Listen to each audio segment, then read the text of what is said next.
On va maintenant, à partir de la chaîne des agrégations, voir comment on peut sélectionner le nombre de classes. Alors pour ce faire, on va nous intéresser aux coefficients de la chaîne des agrégations. L'idée étant de voir l'évolution des valeurs de ce coefficient et d'essayer de détecter à partir de quel moment l'évolution de ce coefficient va être importante. Donc ici, on peut remarquer qu'au niveau entre l'étape 24 et 25, ce coefficient fait un saut qui nous paraît important. Donc l'idée maintenant, c'est de regarder les solutions à partir de ce premier saut. Alors, un saut au niveau de l'étape 24 qui nous paraît important fait que on s'interdit les étapes 25, 26 jusqu'à 29, ce qui fait que la solution obtenue serait une solution en 6 classes. Alors, pour cette solution, si on calcule la qualité de la typologie en 6 classes, on a une valeur de 0,82. Donc, ça veut dire que 82% de la variation au niveau de notre population peut être expliquée par une typologie en 6 classes. Pour une typologie en 5 classes, cette valeur passe à 0,76. Et pour une typologie en 4 classes, elle est de l'ordre de 0,71. Alors, un critère qui nous permettrait de faire la sélection du nombre de classes, c'est de se dire que, bien sûr, un nombre de classes assez élevé nous permettrait d'avoir une qualité très importante, mais ce n'est pas l'objet de la typologie. Il faudrait un nombre assez réduit, mais qui nous explique une bonne partie de la typologie. Donc généralement, on va retenir un nombre de classes nous permettant d'avoir moins de 75% de la variation.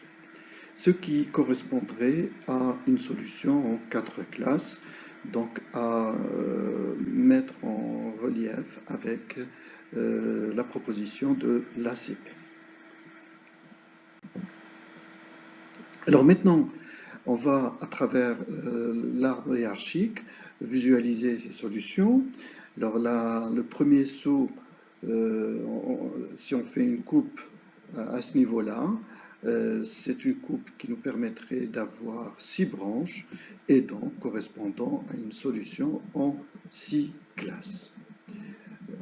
Une autre coupe à ce niveau mènerait à 4 branches et donc une solution en 4 classes. Finalement, si je remonte d'un cran et que je coupe mon arbre, l'arbre me permettrait d'avoir une solution en 3 classes. Alors maintenant, on va voir qu'en mettant en relief les résultats de la CP et de la typologie, on a pu retenir qu'une solution en 4 classes était une solution la plus intéressante. Reste maintenant à valider cette solution.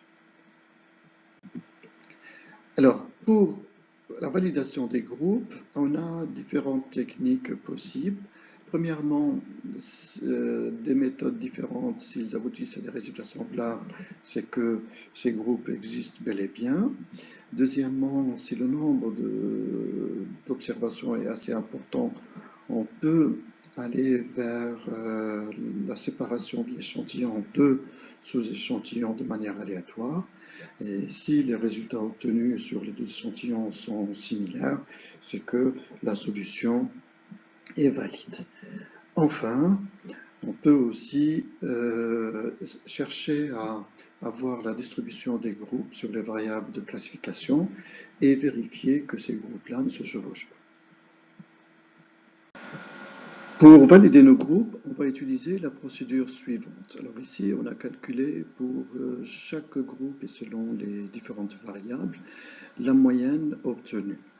L'idée est donc de dire qu'une variable caractérise un groupe lorsqu'elle réalise soit un minimum, soit un maximum. Par exemple ici, avec solde, elle réalise le minimum au niveau de la classe 1 et le maximum au niveau de la classe 2.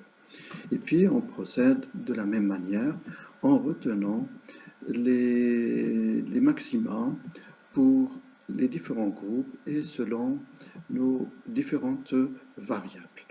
On retient donc que la classe 1 est essentiellement caractérisée par des individus ayant un nombre découvert, montant découvert très élevé, un solde et un nombre de produits et puis des dépôts qui sont faibles. Donc ça correspond à nos mauvais clients ici.